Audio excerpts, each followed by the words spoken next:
I'm really lucky to have had that experience, that I know that, a bunch of surfers with no campaign experience at all and no knowledge of anything can make a big difference. And if we can, then just think what everybody can do.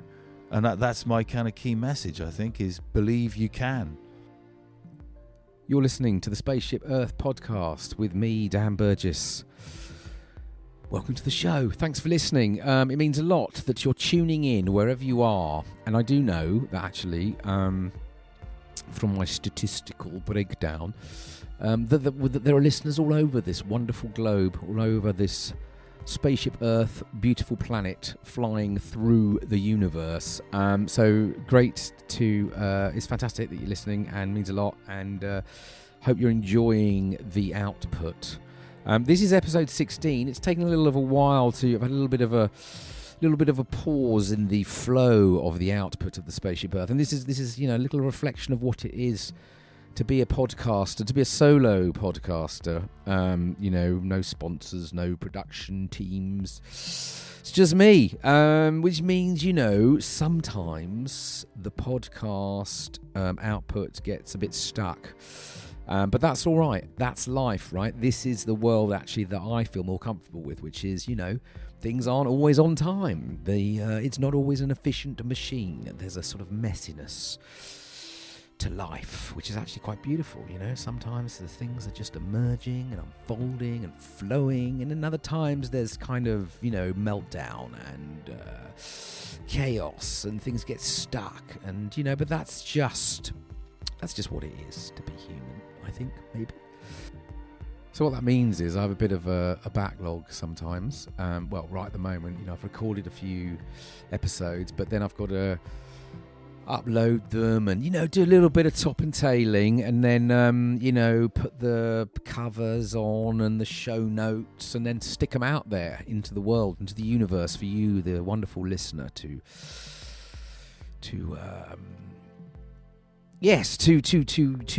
listen to to listen to, and hopefully to inspire or provoke or give you some other little bits of knowledge, or help you question things, or who knows what they do. Actually, I have no idea. I do get a few emails, which is nice. People say, keep them coming. So that's what I'm trying to do. But anyway, back to the one-man show. There is a little bit of a backlog. So I've got a few episodes I've got to try and push through now. And this one is episode 16, and this is with a wonderful man called Chris Hines. Now, if you are a surfer, or even if you're a sort of, an ocean activist, you will probably know of Chris Hines. Chris Hines was one of the original co-founders of the enviro surf charity Surfers Against Sewage. Now, he started with another crew, Surfers Against Sewage, nearly 30 years ago. I think it's next year, it's 30 years.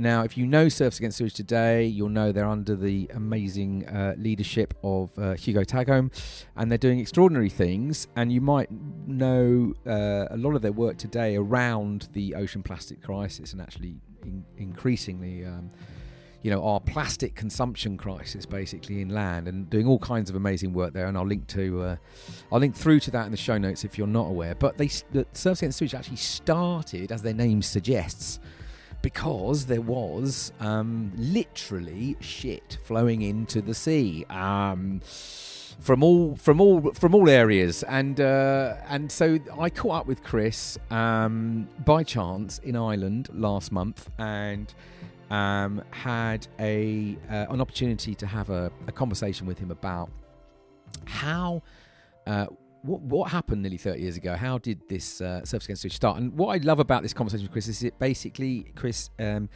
is a very inspirational character, but what you get from Chris is that, if something's really bothering you, do something about it. And this is a great story of believing that you can change stuff, even if you've really got absolutely no idea what you're doing, but you're determined to do it. So I'm going to cut it short then, just kick into the interview. And actually, this is part of my thing at the moment with these podcasts, is to keep them coming, to keep the time, to keep them coming out, to keep the recording, to keep the conversations going. I'm going to try and just make these top and tails pretty short, straight in, straight out, and hopefully the conversations themselves will do the work. So thanks for listening. I hope you enjoy this one. This is Chris Hines. Well, Chris, welcome to the SpaceShip Earth podcast. Brilliant. Thanks for finding the time for this. Yeah, pleasure. I'm super curious about, you were a co-founder of environmental surf charity Surfers Against Sewage. And yes. That was 1990, right? Yep.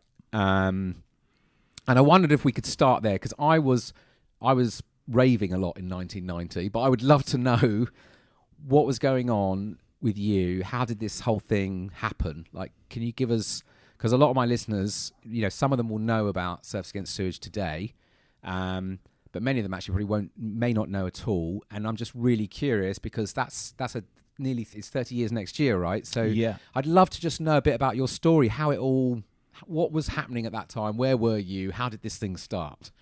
Okay, so I guess, so I was born in 62. If you were raving, I was loving punk and reggae when I was 15, 16, 17. I moved to Cornwall. I grew up in Devon. I moved to Cornwall when I was 19, working for a surfing magazine. I lived in a van for 6 So you were months. surfing from age 11. 11 or 12. I had my first hard surfboard. A wooden belly board before that. But then I got a job with the first UK surfing magazine to get national distribution through Smiths and John Menzies and things. So that meant I could move to Cornwall. Which was and what was that mag? That was that was a magazine called Surf Scene. Now gone to it doesn't exist anymore. But it was the first one to get that national distribution, and surfing at that time was kind of tiny compared with what it is now. And we had a circulation of a few thousand, and then that took it to 14,000, and then advertising could get involved, etc. Yeah. So I got this job paying me 40 quid a week, and that wasn't enough to have a van, to vehicle and somewhere to live. So I lived in a van for the first 6 months. Yeah. Learnt a little bit of a trade, and then basically spent the next few years just living the dream, going surfing as much as I could, trips down to Morocco, Australia, through Indonesia and things. And then I came back in about 88, 89, and a bunch of us in the kind of couple of villages, Porthtowan and St Agnes, and some of us living in a place called Mount Hawke, which is just a mile inland. We were aware of all of this pollution, and ironic, even today, it was with all the plastics campaigning, it was the panty liners and the condoms that were really making it very visual. And before the panty liner, the sewage was in the sea, but it wasn't evident. So a guy called Andrew Kingsley Tubbs, Ange is what he's known as, he coined the phrase SAS, Surfers Against Sewage, playing on that military thing. He'd always had a little bit of a fixation with wearing gas masks. I think the first time I ever met him, he was in a gas mask right at a fancy dress party. And there was this little kind of kick of a few of us were saying, well, we could print a few T-shirts, spray a bit of graffiti, but then others were saying, well, what would we achieve?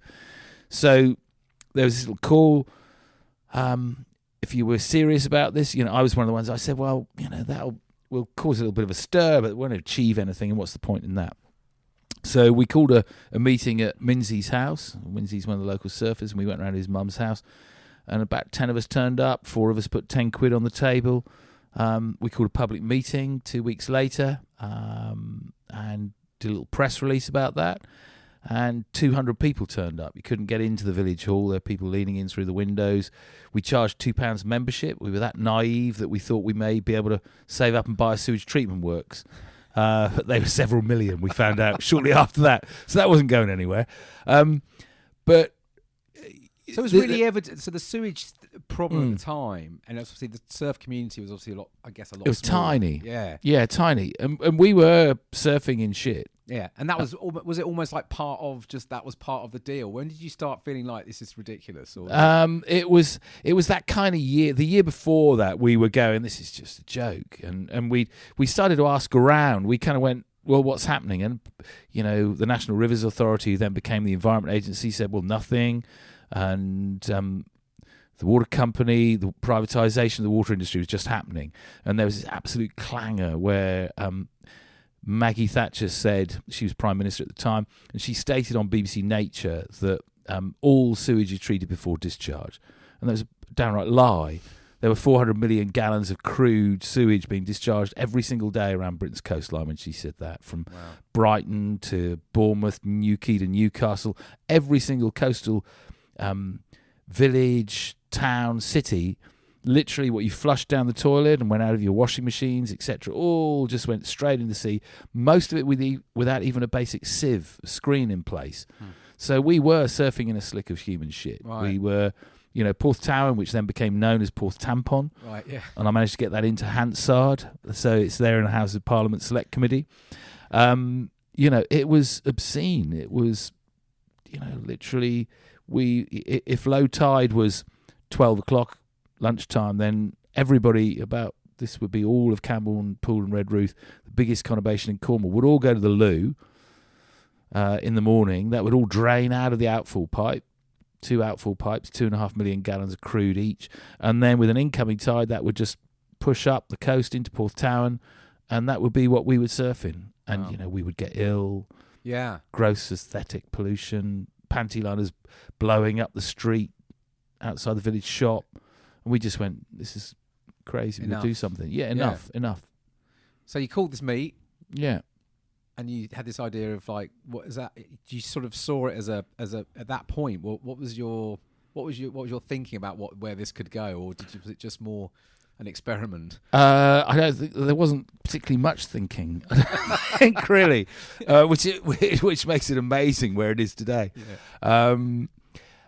We just wanted to try and make a difference. We wanted to try and get initially our own 2-3 beaches cleaned up. St Agnes was pretty foul as well. St Agnes had a little short outfall right next to the beach there. And we just wanted to initially to do that. But the moment we put our kind of heads above the pulpit or put our hands up in the air and said, we've got this problem, everybody else started contacting us. And through that summer, one of the first things we did was we went and bought shares in South West Water. That allowed us to go to their annual general meeting. Uh-huh. We started getting media coverage. Brilliant guy. So there was a guy called Howard Judd. Howard, rest in peace, he died a couple of years ago. But he took the first photos of a guy called Drustin Ward, another one of the local crews started it. And Drustin was surfing in a gas mask, and then the Daily Mirror picked up on that, printed a whole page picture of Drustin, and we were kind of off. By that September, October, we had a Channel 4 documentary following us. They did an hour-long documentary. What were they exploring at that? What was the angle that they were interested in? Was it the just the sort of this grassroots action? Yeah, was it was big business, or what was it? Was a bunch. It was basically this tiny bunch of people being activists. Yeah, and obviously, at that time surfing was so small. Nobody really cared about the surfing. But I've often said, surfing's used to sell everything. From washing powder to cars, it's the ab man's dream. And in a way, what we did was to go, okay, well, maybe we'll use surfing to sell the issue of clean seas, because that imagery allowed us to get hold of that. And people, Capital FM, when we first went to the Houses of Parliament, Capital FM could play a Beach Boys track, right, and then lead into us as a story, and that allowed people to communicate about it. What did we think we'd achieve? Well, that first summer we raised through membership and sale of T-shirts and sweatshirts, and then we had a fundraising ball. Glenn Tilbrook from The Squeeze, he played our first ball. So we got this wonderful guy called Graham Jones, lives in the village. Graham used to be the guitarist for Haircut 100. And Graham said, I'll try and get someone, and 500 of us in a marquee on the cliffs, with Glenn Tilbrook playing, and we raised some money. And at the end of that summer, there was enough money to pay me for 6 weeks. I wasn't doing anything. I'd quit my job and was doing surfing lessons. And they said, you can work until the money runs out. And there's 6 weeks, and that 6 weeks became 10 years. Wow. And this was as well. It's just put in the context. This is sort of pre-internet, right? This was, Yeah. So off we went, and through that kind of summer, the end of that summer into the autumn, and then we kind of went to Wales, and they had problems. If we thought we were bathing in horrible waters, go to South Wales, and then you've got the kind of all the toxics coming in as well from British Steel and BP Bagland chemical plant, and the documentary was following us. Our membership was climbing quite rapidly at that point. And you're picking up members from other parts of the country? All over the UK, yeah. And all over the UK, people were going, you think you got it bad? Come and have a look at this. Hartlepool, my goodness, that was just stunningly hideous. Wow. But we, one of our members phoned us up, I think in about 91. One of the members rang up and said, look, I've bought sas.org.uk for you. And I said, what's that? Didn't know, because it didn't mean anything to us at that time. So it was completely pre-internet. It was telephones, letters, faxes. That was what was our means of communication. Yeah. And that, because I guess, so within that context, so you talked about, like, I guess you could call it a stunt element, or like, from the, like, for example, the gas masks, and so you sort of, I guess you have to sort of be quite creative in those at that time, right? To get the attention. Was that an obvious thing immediately for you as you sort of saw that as a sort of an approach for you guys? Yeah. We knew that the way that in a way a picture tells 1,000 words. So that use of imagery worked very well, and the kind of slightly punky underdog, lack of respect for the establishment. I mean, I don't have, I respect nature. I respect people who take nature into account, and I respect people who, in the establishment, who rule and act on behalf of the environment and people. I don't have any much respect for the establishment per se. It should be representing us.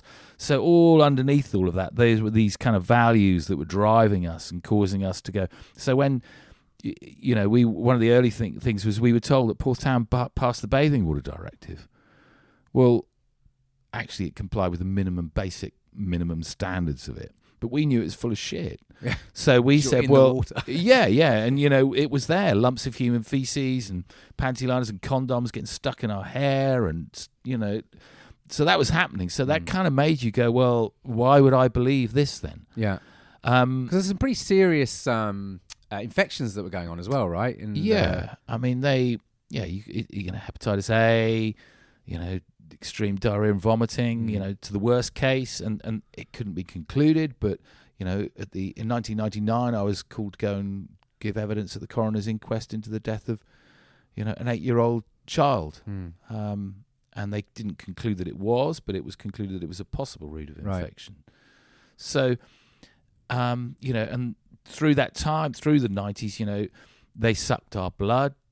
They took mouth swabs from us as surfers, and we're 3 times more likely to contract hepatitis A than the general public. There was this certain bug called the astrovirus, and again, it was far more prevalent in surfers and recreational water users than the general population. And we would always work with these people, so they would, literally come and stick needles in us and mouth swab us and test what what were we showing as a community. And how are you? So I guess you're up and running, membership's growing, you're discovering that this is obviously a problem all around the UK. So you're building the network on the ground. When did you start? How did you, or did you, start deciding on strategies or policies, or how did that? Because when you look at SAS from afar, you see it. At least I see it. And I think from early on you sort of see it, but it definitely is there. It continues today, is having amazing kind of mobilizing potential on the ground, but also like a very, very smart sort of razor sharp focus on the establishment and what the asks are and what the policy shifts should be. And, so it's really sort of, it's very, very kind of smart organization. And I think that feels like that was always your sort of approach. But when did you start being intentional about that? Early on, yeah, we kind of knew that there's no point whinging. You know, it's easy to whinge. You've got to come up with solutions. And, you know, from very early, within the first 6 months, we wanted to see a complete cessation of the discharge of untreated sewage to sea. We wanted to see both the liquid and the solid element of it used as a resource rather than a waste. We wanted to see the greatest environmental bang per pound of customers' money spent, and we wanted a complete cessation of the discharge of toxic waste to sea. And those were 4 things that definitely within the first year, we had set down. Those were our...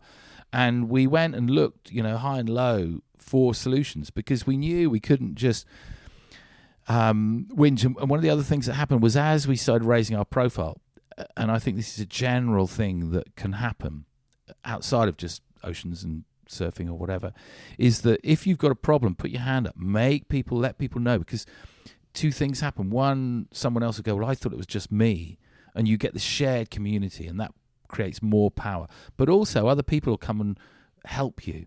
So, you know, we had scientists, you know, contacting us with, you know, the results of health studies, etc., within 6 months, a year of forming. They were approaching us and saying, you know, we like what you're doing here. Have a look at this scientific paper. Have a look at this engineering concept.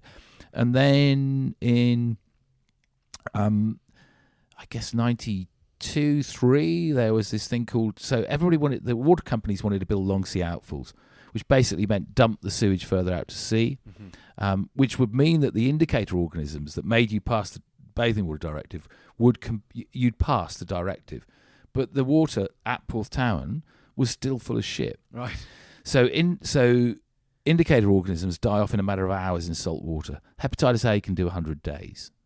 So an absence of the indicator organisms doesn't mean an absence of harmful pathogens. Right. So we established that, and then so we didn't want long sea outfalls because they would treat the indicators but not the risk. And they were bloody expensive, big engineering projects, and very much kind of a male-dominated engineering industry at the time. You know, big pumps, big pipes, big dicks. You know, and it was very much that way. Yeah. You know, when you went to a conference, you know, we would go to conferences and they would absolutely hate us being there. But it was that still, you know, people would be drinking a lot and falling asleep after lunch at these conferences. It was very, very male macho industry. That was what it was. And we eventually found out that on the island of Jersey, they'd looked at building a long sea outfall, cost £11 million, or putting in this thing called UV disinfection, ultraviolet light, on the end of secondary treatment. So they had primary and secondary already, and they would decision UV, £2 million, long sea outfall, 11. They put in UV disinfection, and the bacterial count in their outfall pipe was 50 times cleaner than the standard that was meant to be okay at our beach. So I gave evidence to a Houses of Parliament Select Committee. I'd written some evidence, was called to London, went and sat in front of a Select Committee, put my suit and tie on, because, again, you know, if you're going to go and talk to these people, you may as well, you know, don't let a difference in dress code mean where they're at. Mean whether or not they take you seriously. Yeah. And they quizzed me over this, and I said, well, based on that bacterial count, I'd feel 50 times safer sticking my head up Jersey's outfall pipe. And the island of Jersey heard about that and said, that sounds good for our marketing. So off we went, and I stuck my head up their outfall pipe. What was that like? Yeah, lovely. I mean, it looked, tasted, and smelt cleaner than Porthtowan and the other beaches around the UK that were meant to be clean. Yeah. So, and it was cheaper. It was £9 million cheaper than building a long sea outfall. And shortly after that, you know, by this time, certain water companies would be, even though we'd be demonstrating against them, they would always want to, you know, some of them. So Welsh Water, Dŵr Cymru Welsh Water, would always want to meet us. We'd nail them in the morning with a, you know, Prescal, gas mask, wetsuits, 10-foot inflatable poo, and get lots of media. They'd have to respond. But, you know, hats off to them. They'd always then say, come and have lunch. And we'd sit and have quite an awkward lunch with them. But they looked at this UV disinfection, and they ended up, we got a fax arrive, and it's 2-page fax chugged through the machine, and we read it several times. And this was them committing to a full UV treatment policy for all of their coastal and estuarine discharges, no more long sea outfalls. And there was no catch. Right. And they even invited us to go and open their first full UV works. We cut the ribbon.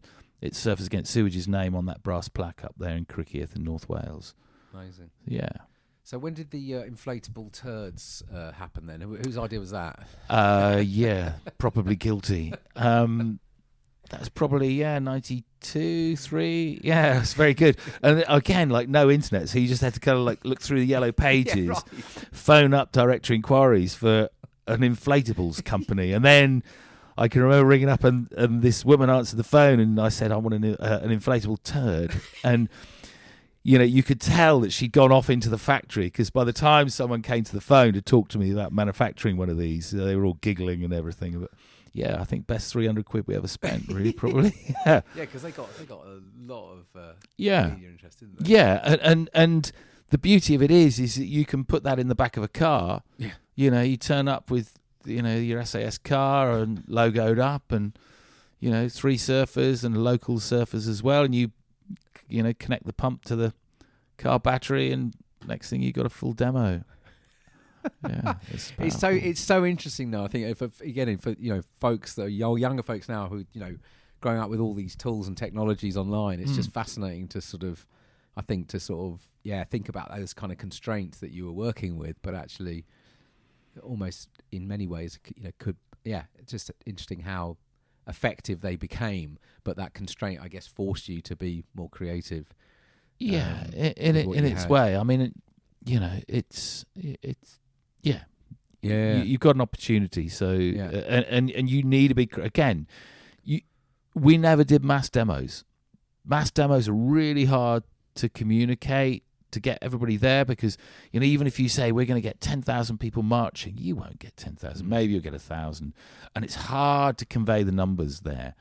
But the photo opportunity of an inflatable poo and gas mask surfers, we once did a demo in Scarborough, and we did exactly that photo shoot, and we looked at the front page of the Scarborough local newspaper on the Saturday morning. We hadn't got anything, and I went to pick the Guardian up because I usually buy that, and we were front page on that. We were the front photo on the Guardian. You hadn't made the Scarborough Evening News. No. Just made the front page of the Guardian. Yeah. We went, whoa, that's all right. I'll take that one. Yeah, exactly. But and that's the power of that, the power of imagery. Did you find, because I'm interested in, I guess, also like today where activism and citizen participation is going, but just going back to that first 10 years for you, did you find did you ever have any fear around what you were doing? Did you always feel, I mean, it's interesting what holds people back or what pushes people forward into sort of to really become active around things that we care about? And what were there any instances where you were like, well, we're pushing this one a bit too far, or is there just anything you can share around? Again, hats off, and I would give forever credit to Ange. So this guy Ange, he was the chairman through most of the early years, and between us, we would, if one of us would have an idea, we'd double it, treble it, quad, and then we'd go, oh, that's slightly too far, and we'd bring it back down. But there was always that, we knew we were taking on the combined force of 10 privatised water companies, the Department of the Environment, the National Rivers Authority, now the Environment Agency. That's who you were taking on. So it was almost the more that gave you the force. And it was scary. Yeah. Absolutely. Yeah. You would kind of go, my God, we don't have a clue what we're doing, really. Yeah. But you had this sense of kind of righteous outrage. And you knew people wanted you to succeed, and they were paying their membership, and that was your job. And it was a kind of privilege to do it. Although I guess in a way you never thought about it as a privilege. It was just the job to go and do. Yeah. And we'd always thought that that first year we probably never thought that we would be going a year later. We thought we'd do a little bit of publicity that first summer, and that would be that. So every year and every day that you were there was a bonus. Yeah. And therefore go hard. Yeah. And did you feel, were there any particular situations, or did you, because I guess that's the thing, your I guess the enemy was these organisations, was these, did you have any instances where you really did feel that pressure from, was there any particular times where you really did feel the heat off these organisations? How did they treat you? Oh yeah, like off the record, you'd do some media takes, with, would be filmed by television, and you'd have the chief exec or MD of a company with you, and off camera they'd be pretty brutal. They didn't want us to exist, really. They absolutely didn't want us to exist. Yeah. And I would say most of them were pretty honourable, but there were a few cases where people, I would have said they stepped beyond their professional line. And I guess that was just partly their problem. But that's, we had a job to do, and we weren't going to back down just because it upset them. That wasn't part of the remit at all. And, I mean, there were some absolute scary ones. Like I got called to go and give evidence to the Monopolies and Mergers Commission once.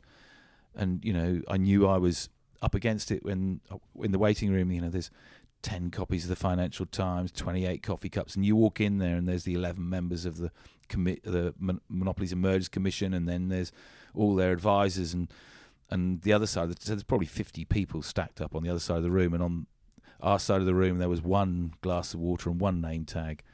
But respect to them, they, the opening words from the chairman was, we understand this must be incredibly intimidating. Take your time. You've got every right to be here. Speak your truth. Yeah.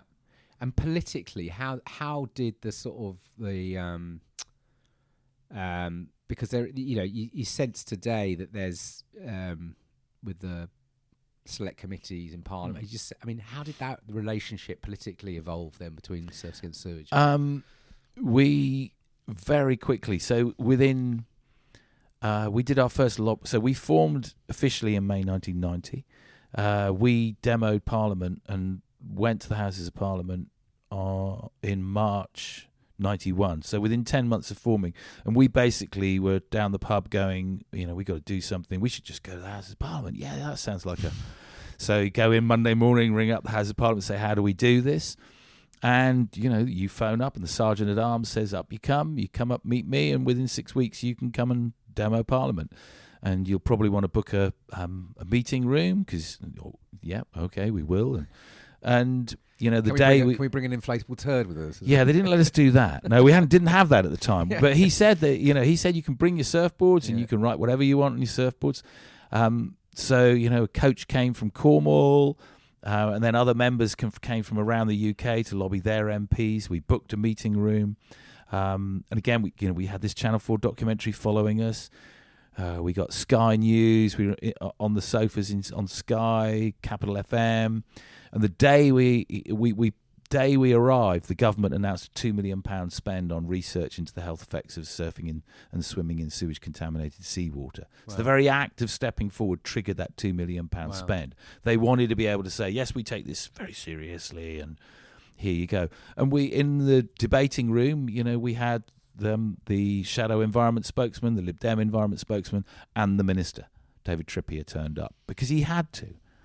So we'd forced that hand. Amazing. And so that first decade, because obviously, you started as Surfers Against Sewage, that was the focus, was sewage and then other toxins coming in. But how did that 10 years develop? Can you give us a sense of how it all unfolded and what was the impacts that you made in that 10 years? Okay, so, the massive thing that was achieved is so... We've been driving this, high as hard as we could up the political agenda with our members. We'd lobbied Europe. We'd been to the European Parliament, briefed them. We'd found the solutions. We used legal cases. We won, with two women. We did a judicial review of a council, and one at the Royal Courts of Justice, and we had our science. So we were using all these different tools. We were buying shares in their companies. We were affecting share price. And we were a hot topic. Sewage contamination of bathing waters was a big issue in the 97 election. Not the overarching one, but environmentally it was one of the top issues. Because climate change was bubbling, but it wasn't out where it is now. Yeah. And that shift, that change from Conservative to Labour in the 97 election, massive landslide. Lots of the seats that went from Tory to Labour were in coastal constituencies, and they wanted a quick win. I'd been at a press call back in the December of 96 with Michael Meacher, and in 97 he then became the Secretary of State for the Environment, and I got a phone call in September. They came to power in May. September I got an invitation, 24 hours notice, to go to be a special advisor to the Secretary of State. Walked into a meeting room, 3 senior guys from the Environment Agency, 3 senior civil servants from the Department of the Environment, Mr. Meacher, another couple of advisors, and myself. And I had free rein to ask any question I wanted. And we knew what we needed was UV disinfection, and we knew it was cheaper. And we basically had that argument within that room. And I walked out of there 2 hours later, punching the air. And 6 weeks later, Labour ruled that all sewage discharges must receive at least secondary treatment with UV disinfection for about 2/3 of that population. But we were using EU legislation as well. That's the other thing. We were just forcing the UK government to comply in true spirit with the legislation on time. So from that point of, and it took until the end of the year 2005 for all those treatment plants to be built, and most of the big ones were done by the end of 2000. So that was done, and that triggered about a £5 billion spend on the clean-up of the UK coastline. Amazing. Yeah. That wasn't all of us. Sure. But we played a significant role in that. Yeah. You created a lot of noise around the issue. And we were pushing the solutions. We were pushing the solutions and the need and the public awareness and the public demand.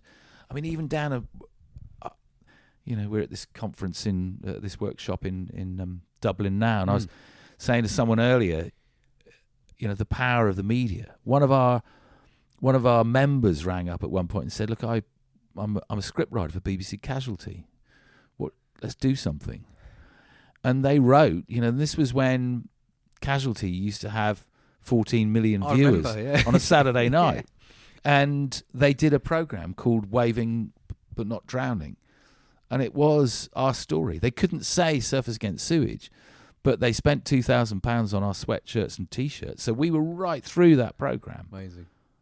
And I think there's a really powerful way there of connecting and creating some of those changes by normalising it. You don't just have to watch a program where you're concerned about environmental activism to get the message. You can put that message across in a lot of different ways. And so your personal journey was a decade, right? Yeah. And so then tell me about stepping away from an organisation like that, and now, because I think it'd be good just to understand your relationship now, and because it's quite amazing to have been a part of something, but also to step away. And I don't know what your relationship is now, but I'd just be curious because I think the success now, 30 years next year. I mean, it's a phenomenal story, and and I think it's today that kind of lifespan that started off, like you say, in such a sort of brilliant kind of experimental way. Tell me about your relationship and moving on from that. So when we got that commitment to do everything, that was 85% of what we set out to do. And I think the utopian view would have been everything would have been UV disinfected, and so we'd achieved that. And I'd always said that part of my job remit was to put myself out of a job as quickly as I could. So I kind of had talked myself into that, if you see it. Yeah. And I was tired. Yeah, I bet. It was, early days of SAS, like the first 4 years of SAS, I was living in a caravan, and, that's, we were paying minimum wages and that kind of stuff. And it was hard work. So I was tired, and I felt I'd achieved that. So I felt I'd done my time, and I passed the baton on. Now, it's important to stress, they still do. They do an amazing job. I had lunch with Hugo on Friday, and they're doing an amazing job. And they're still burning with that energy, and they're still that committed, and they're still, and they still got that spirit and that, little bit of edginess and, edginess whilst being absolutely, like you said, edge, but incredibly focused on what you're wanting to do. Really efficient with the resources that you've got, you haven't. You're taking on a massive, great industry. They're doing amazing work now with plastics. I mean, there's a huge task. But again, focus.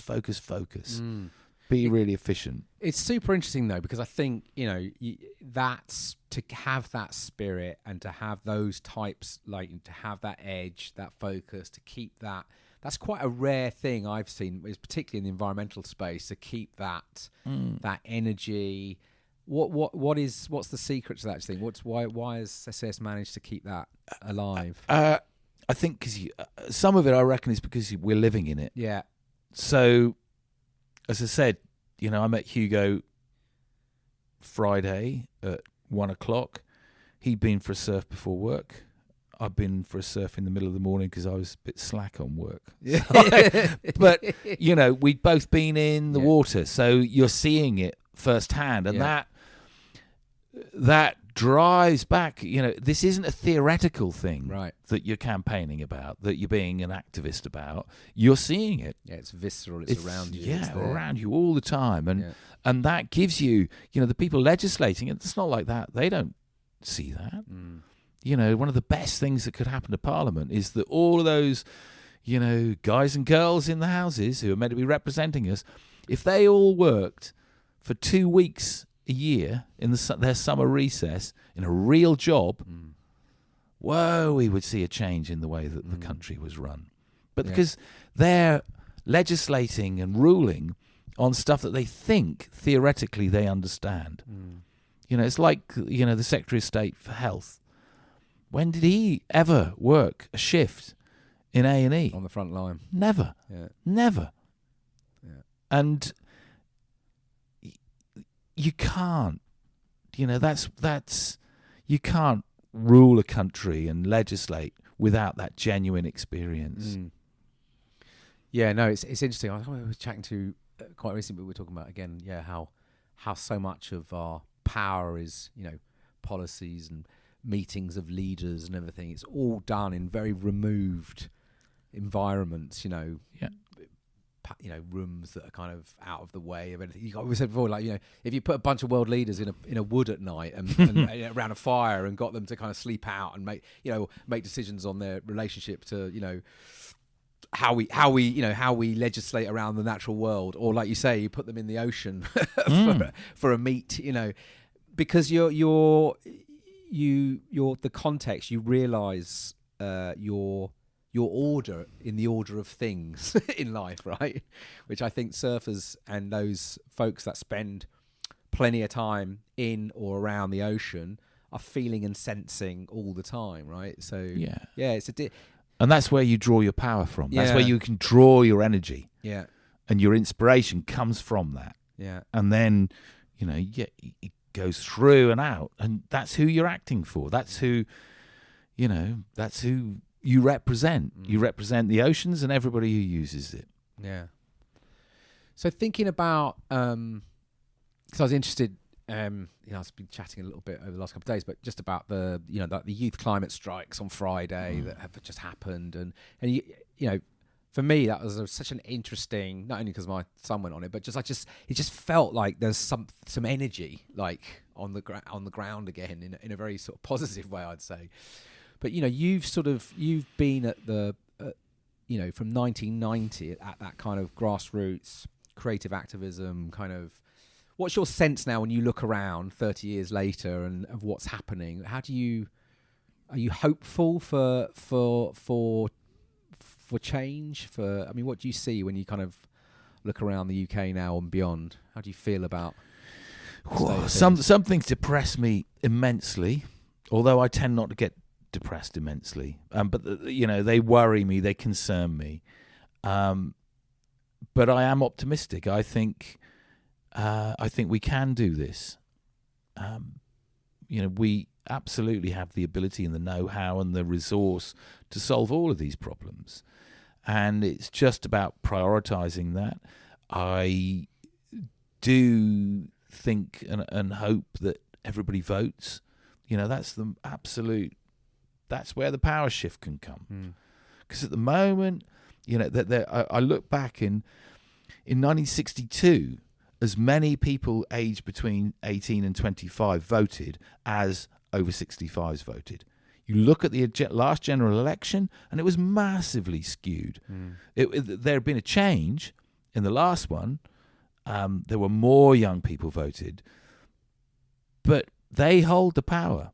So this lot doing this now, it may be a bit grim at the moment, but I reckon over the next 2 or 3 elections, we will see a shift. Now, that does require a lot of good communication. It requires some leaders coming through, but absolutely hold these people to task. They represent us. Never, ever let them dictate to us. It's like really important. I always have on my surfboard, I spray. Tom Robinson Band had an album called Power in the Darkness back in the mid-70s, and on it inside it, so there's the Fist of Solidarity on the front cover, and inside was a stencil, and it said "Do not spray on public property," which absolutely was what you were meant to do. But I always have that fist, and I put it on my surfboards, and MAD, make a difference, because we can, and we have. Not only do we have the right to make a difference, but I think we also have a responsibility. We're lucky. You and I, we've tonight we've got a roof over our head. We're going to go and eat a lovely meal in a minute. We're all warm. A lot of people on the face of the planet don't have that. We can campaign. We can be activists without getting shut up in jail, tortured, or even, killed. So therefore we absolutely have the right and the duty to do that. We're the lucky ones. Make it count. And so I think if we all get that and we motivate up, we don't have to be violent about it. We can do all this. We're intelligent enough. It was brilliant seeing Greta Thunberg completely destroy Theresa May with her tweet. When Theresa May said, I think it's irresponsible. You're wasting your time. And she said, well, you've been wasting time for 30 years on climate change. If that was just brilliant. So watch out. Yeah. And I guess that's complacent politicians. Yeah. Can we have like digital inflatable turds these days? Right. I'm sure. and that's for the creatives to do. Yeah. We were lucky, but we used the tools that we had. Yeah. And, one of the things that staggers me now, I have no idea how to do all of that. I barely tweet. I can use FaceAche a bit, but I don't like it. Yeah. But they know what those tools are. And there'll be people amongst them. So for them, it won't be the script writer of Casualty. It'll be the equivalent of that'll crank the power up to that kind of level. Yeah.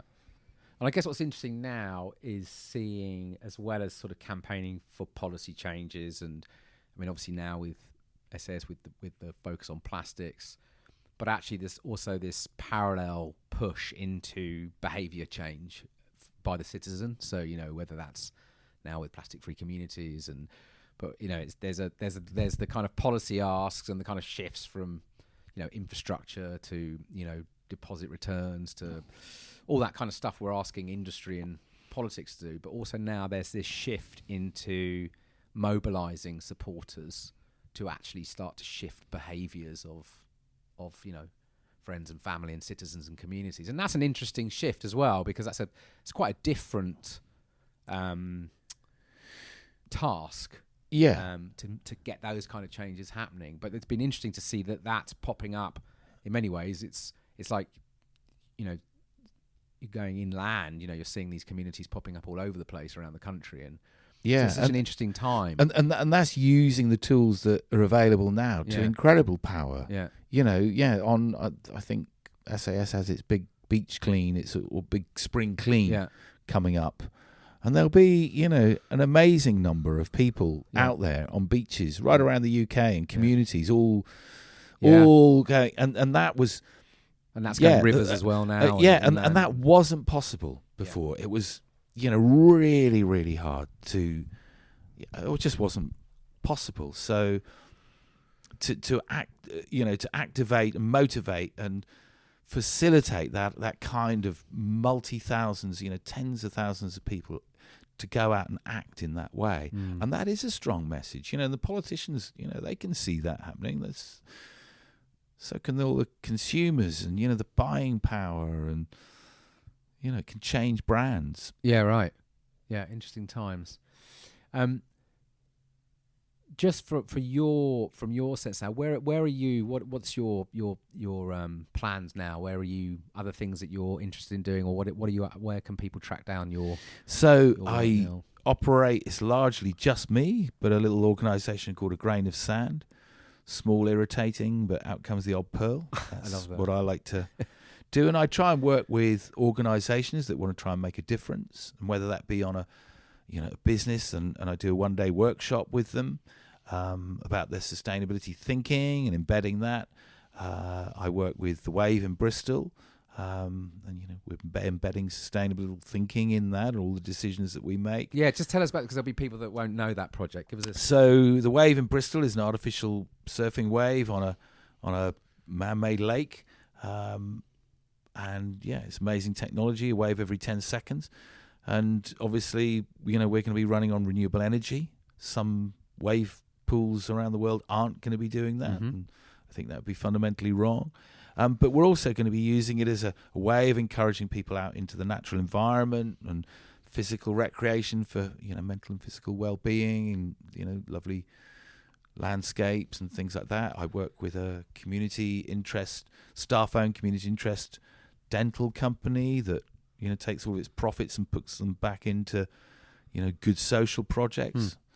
A deep geothermal energy project in Cornwall, United Downs Deep Geothermal. So we're drilling 2 holes, one 2.5 kilometres, one deep, and the other one 4.5 kilometres deep, and extracting natural energy from the planet. And that's a test project. Wow. So helping them with communications. And then I do, bits of public speaking, around the UK and the odd bit of further afield, inspiring people to try and believe that they can make a difference. That's my, I'm really lucky to have had that experience, that I know that, a bunch of surfers with no campaign experience at all and no knowledge of anything can make a big difference. And if we can, then just think what everybody can do. Yeah. And that's my kind of key message, I think, is believe you can. Yeah, I love that. That obviously with the Spaceship Earth and Buckminster Fuller and the inspiration for this podcast, but and that's saying, there are no passengers on Spaceship Earth, we're all crew. What does that mean to you, that whole idea? That completely sings. That's like music to my ears, because what I was saying earlier about we're the lucky ones. I mean, there are some passengers, there are some people who it's tough to be anything other than the passenger just hanging on by, your fingernails. So for the passengers who are in the first class or second class department, we should really act, and we have to. It is our responsibility. Why should someone else do something? It's not, we're all part of this. So absolutely we should do that. And I love the concept of it being, Spaceship Earth. We are. That's what we are. We're just, insignificant in time and the universe from afar. And we've got this amazing planet. We're so, so lucky. So, yeah, it's our responsibility. We need to make it count. Chris, thanks so much for the chat. It's been brilliant to hear a bit of the story and a sense of your journey you've been on. Really appreciate it. And I'll put links to your work and contacts in the show notes so anyone can follow up and reach out. But thanks very much for joining me. A real pleasure. Thank you very much. Thank you. So I hope you enjoyed that conversation with Chris Hines. Do check out the work of Surfers Against Sewage if you're not aware of what they're up to. They're an amazing organisation, absolutely pumping it at the moment. So check them out in the show notes. If you're interested in this podcast, if you like what you're hearing, please do share it. Give it a rating if you like on Apple, or it's on Spotify now. We're into the Spotify zone, or SoundCloud. Ratings, reviews, anything. It's all good because it just surfaces the podcast. Surfaces. It just it helps other people find it. So if you like what you're hearing, please do, give it some love, or give it a rant if you don't like it. That's all right as well. Drop me a line if you want to share anything. Get in touch. It's dan@thespaceship.earth, and you'll find all the podcasts at thespaceship.earth online now. So thanks for listening. Remember, folks, there are no passengers on Spaceship Earth. We are all crew. Until next time. Peace and out.